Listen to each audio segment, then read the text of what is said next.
What's up guys, welcome back to the channel. Today I have another video for you guys. Today I'm going to be talking about the iPhone 13 Pro Max after, when did it come out? September?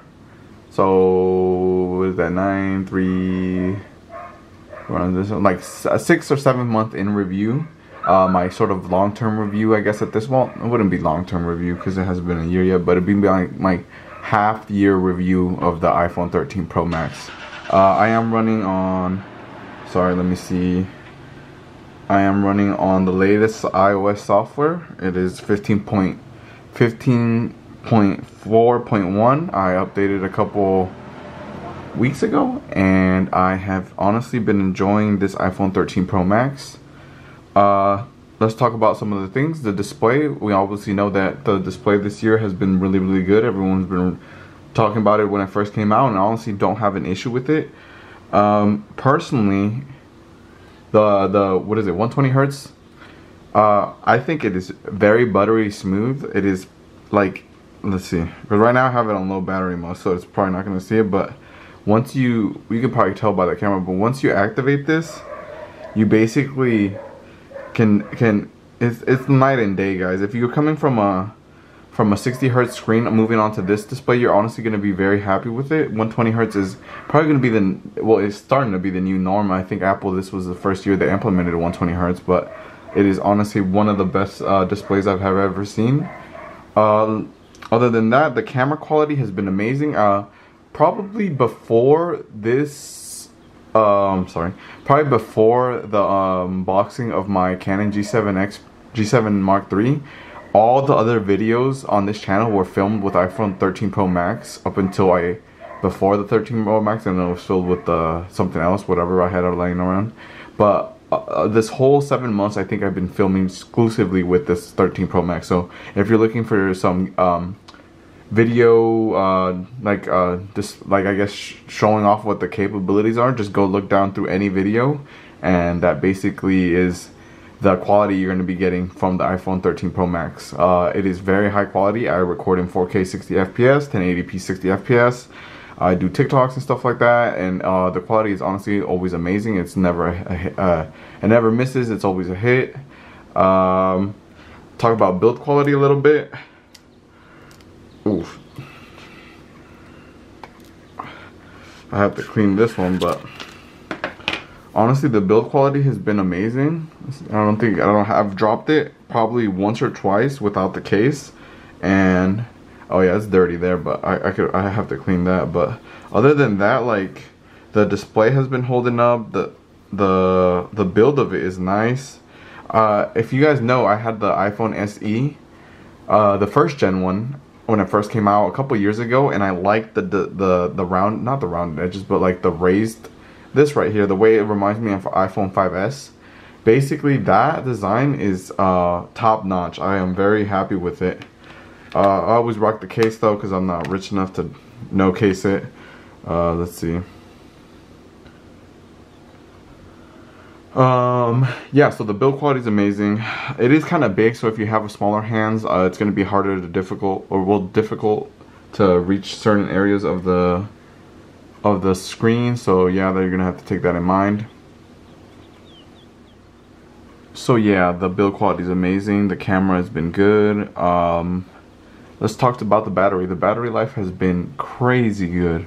If you guys want, I can do an updated battery life video where I do a real day in the life, me using the battery throughout the day. So right now it is 3:07 p.m. I'm 60% in. I watched an entire movie at the gym because I was running, so I watched an hour and a half, well, whatever the heck the Eternal movie was, like 2 hours and a half, and then I finished it. So we have 3 hours and here's my, oh, let's see if it'll focus.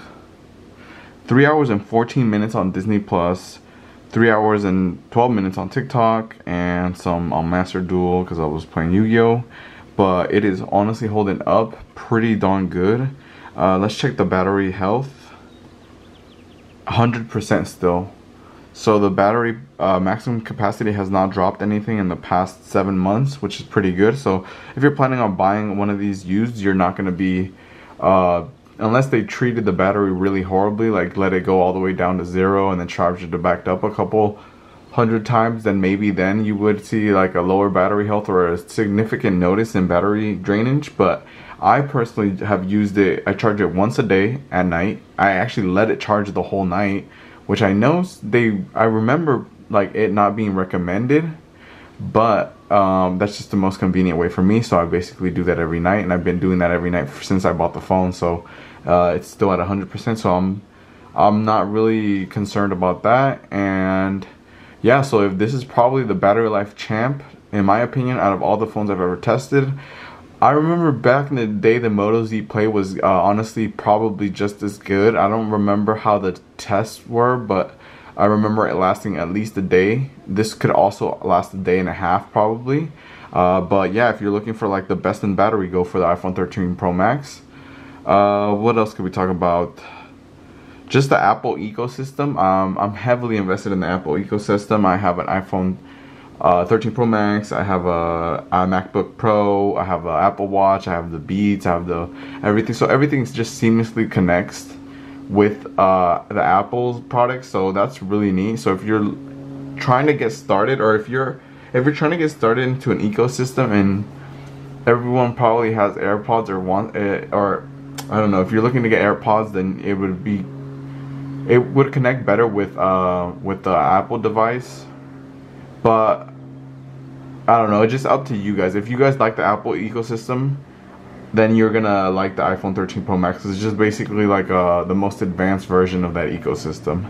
So what else could we talk about? We could talk about the display, the camera, the battery life, the price. Oof, unfortunately, if you buy it through Apple, they are still selling it for like $1,100.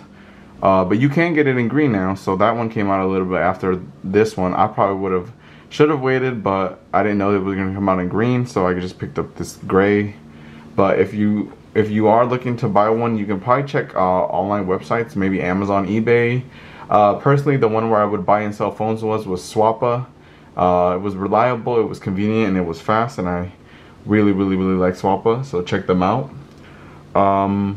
I don't know what else I could talk about. The display is good, held up. The camera is amazing. You guys check out the videos before this if you want to see footage of that or the quality. So I think it's top notch.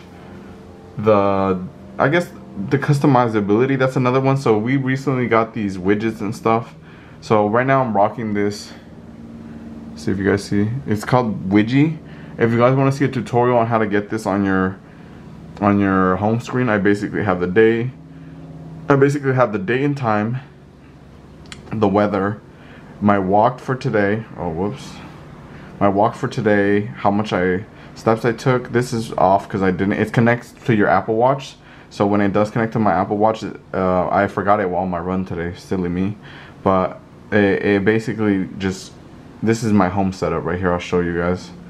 My main apps right here, all the ones I use daily. Then we go right here. This is my notes and my widget to keep track of the battery. But yeah, honestly, if you guys are still on the fence about the iPhone 13 Pro Max, what are we? We are in April, May.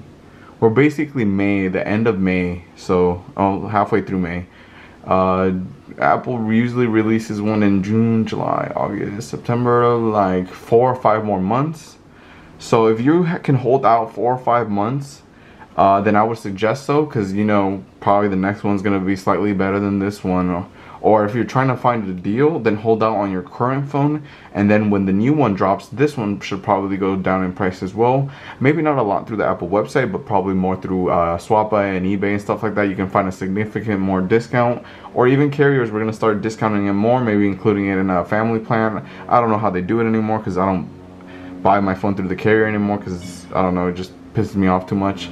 But yeah, so if you're honestly on the market for iPhone 13 Pro Max and you're set on getting this one and you don't want to wait, then go for it. It's an amazing phone. It's held up over the past 6-7 months.